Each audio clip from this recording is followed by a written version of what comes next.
Salve, salve, gente boa! Seja bem-vindo, muito bem-vindo ao canal, tudo bem? Nesse vídeo nós vamos falar a respeito de um ponto muito importante. Exército de um Deus que trabalha com interação. Vem comigo até o final.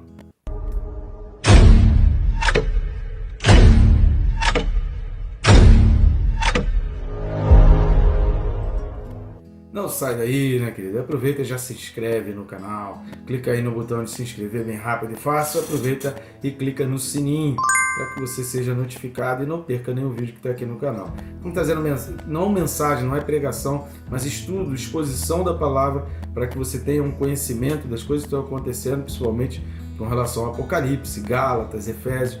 Já estamos aí no 10º livro comentado versículo a versículo, um trabalho inédito e único, exclusivo nosso. Só vai achar no nosso canal. Tudo para abençoar a vida daqueles que estudam a palavra de Deus. Então, faz uma gentileza para mim, curte, comenta e compartilha, deixa aí um glória a Deus, um aleluia, comentário, para que o YouTube, através da sua curtida e do seu comentário, o YouTube mostre isso para mais pessoas. E compartilhando, você consegue fazer essa palavra chegar a pessoas onde nem eu nem o YouTube conseguiríamos alcançar. Então eu conto contigo para levar essa palavra de Deus. Afinal de contas, somos rios de Deus, né? Nós somos instrumentos de Deus para levar a palavra dele. Nós somos mananciais. Jesus disse: farei de vocês mananciais de águas vivas. E quais são as águas vivas que vão jorrar de nós? A palavra de Deus. Então é para isso que existimos, é para isso que Deus nos chamou, é com essa missão que nós estamos na Terra. Então, tudo mais que a gente faça é complementar, mas a missão principal nossa é ser rios de Deus. Então eu conto contigo para juntos levarmos a palavra viva a tantos quantos quiserem. Então vamos lá, texto desse vídeo, Apocalipse 19, versículo 14. Apocalipse 19, versículo 14, vai dizer o seguinte: e seguiam-no os exércitos que eram no céu, montando cavalos brancos, com vestiduras de linho finíssimo, branco e puro. Tremendo, que sensacional isso aqui. A gente vai ver que coisa maravilhosa Deus está fazendo aqui, como na segunda vinda dele, Deus vai ter uma participação. É por isso que a gente fala muito que a gente precisa entender que o Deus que a gente serve, que esse Deus, o Jeová Rafa, o Jeová Jireh, o Jeová Shammah, o Tsekenu Yavé, qualquer que seja o nome de Deus que você queira pregoar e que faça referência à obra que ele realizou na tua vida pessoal, que pode ser diferente de um para o outro, independente disso, nós cremos no mesmo Deus, em Jesus, é Jesus Cristo, Deus Pai, Deus Filho, Deus Espírito Santo, é um Deus único, é o Deus da Bíblia, é o Deus de Gênesis, Apocalipse. Se a gente crê nisso, a gente crê num Deus que trabalha com interação, num Deus que faz e que trabalha junto com a gente, que vai caminhando com a gente e que é capaz de fazer o sol parar, que é capaz de fazer a sombra retroceder, que é capaz de abrir o mar, abrir o rio, que é capaz de fazer milagres na nossa vida para ter a nossa companhia e para trabalhar junto. Isso é tremendo a gente observar isso, que mesmo na segunda vinda dele a gente vai contemplar um Deus que interage, um Deus que trabalha junto. Quando a gente fala de interação, a gente está falando de um trabalho em conjunto. Ele não trabalha sozinho, ele quer trabalhar, ele quer essa intimidade. A intimidade com ele é para gerar essa interação. Por isso a gente vai destacar 3 expressões aqui desse versículo 14, para que a gente compreenda a amplitude, o grau, onde chega esse versículo aqui. A primeira expressão é exatamente seguiam-no os exércitos. Ou seja, chamar de exército, quem você chama de exército? Você chama de exército uma tropa que está pronta para defender. Você chama de exército um povo reunido que está pronto para uma batalha. Então você não tem como chamar de exército covarde, frouxo, alguém que não está disposto a batalhar. Então, o povo de Deus é um povo que está disposto a batalhar. Por isso, talvez, tantas provações e dificuldades a gente passe na nossa vida, porque Deus quer fortalecer essa nossa coragem, e a gente vai precisar na segunda vinda dele. Nós estaremos lá com ele. Você tem dúvida disso? Eu não tenho dúvida. Eu estarei vindo com ele. Então a gente passa por muitas situações aqui exatamente para exercitar a nossa coragem, o processo fortalecer a nossa coragem. Por quê? Só faz parte do exército, querido, quem tem coragem.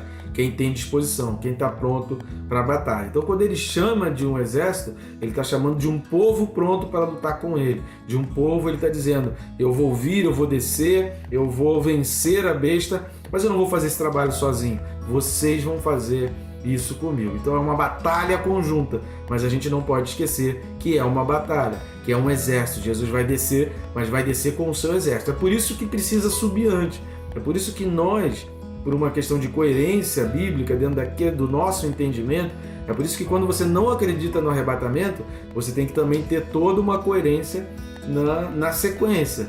Ou pode acontecer de se acreditar no arrebatamento depois do que nós imaginamos, que é ali no final, após o 6º selo e antes do 7º selo, ou seja, entre o 6º e o 7º selo, que é o capítulo 7 de Apocalipse, nós acreditamos que ali seja o arrebatamento. Você pode acreditar que o arrebatamento aconteceu um pouco depois, foi durante a grande tribulação, que começa no capítulo 13, começa no 11, o período de paz, e os últimos 3 anos e meio ali no capítulo 13 de Apocalipse, tanto faz.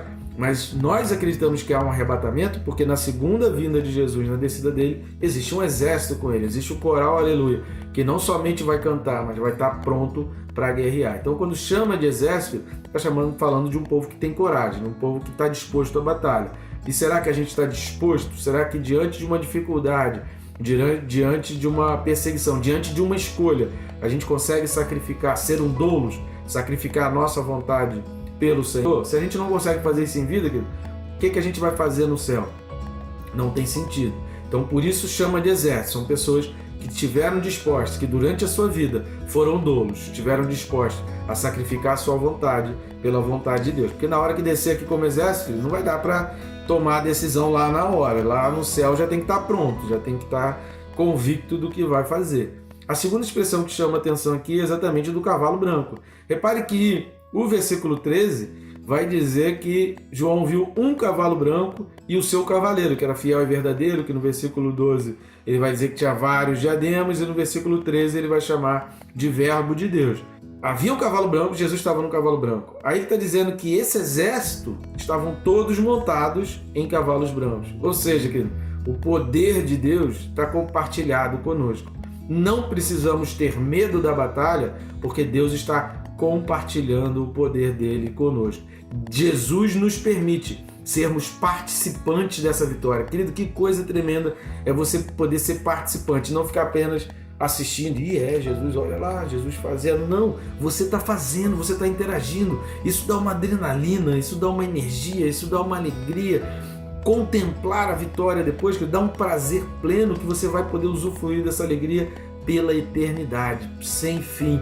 Isso é tremendo, um Deus que nos chama para ser coparticipante não só da batalha. A gente não está falando só digamos assim, do aspecto ruim da guerra, mas coparticipante do poder dele.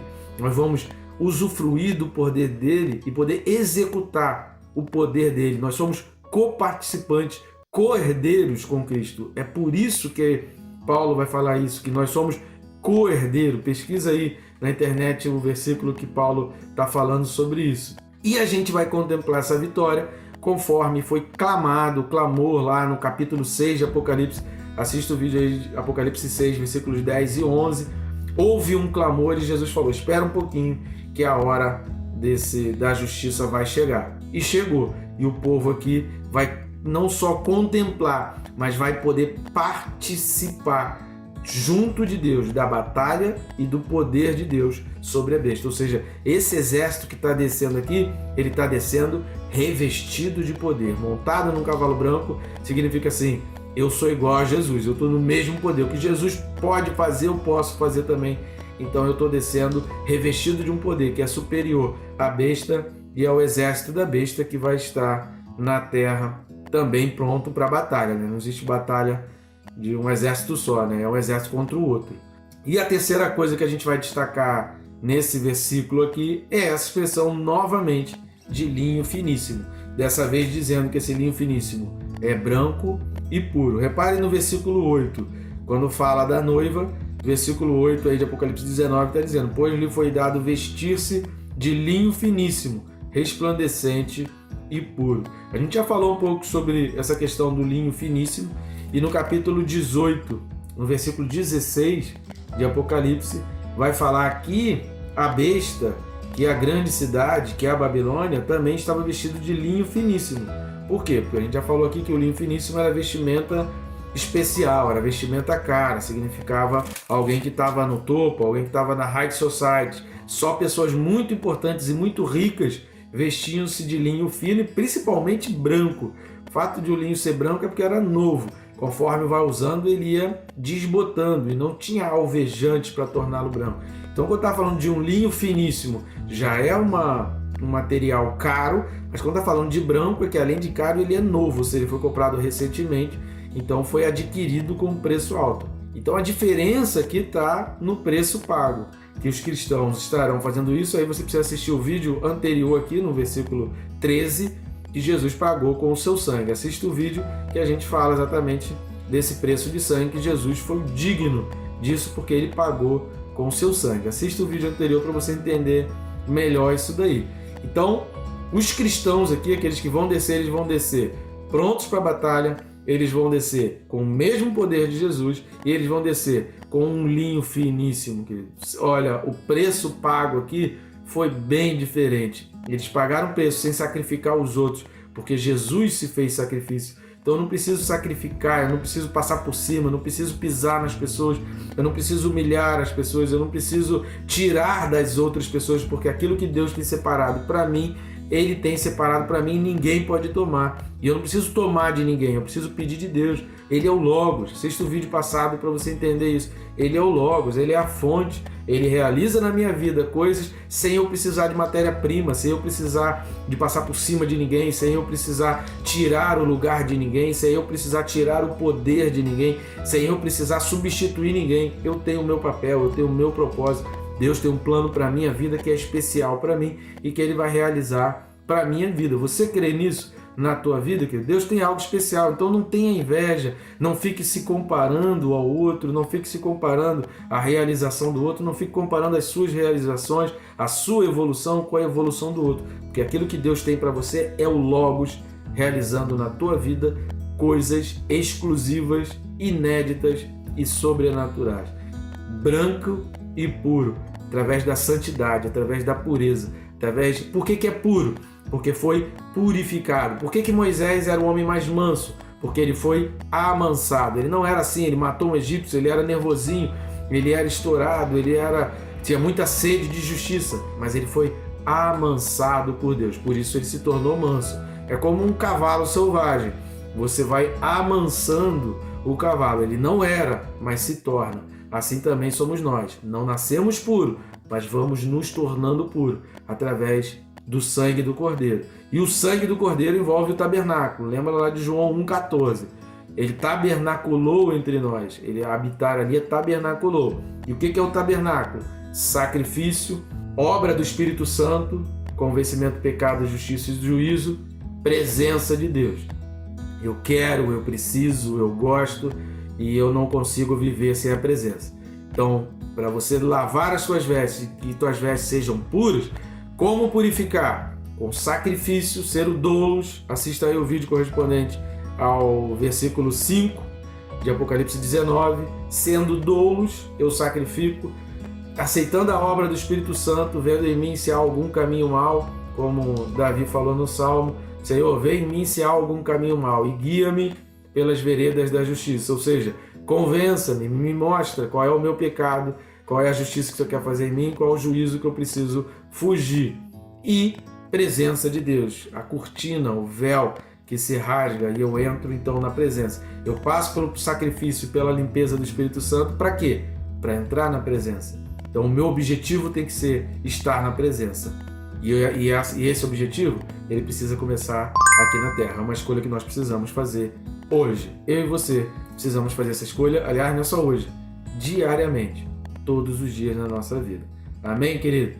Deus é um Deus que quer trabalhar contigo. Ele não quer só trabalhar em você e Ele não quer que a obra pare pelo que Ele fez por você. Ele quer trabalhar contigo por toda a eternidade, sem fim. Que Deus te abençoe, rica e abundantemente.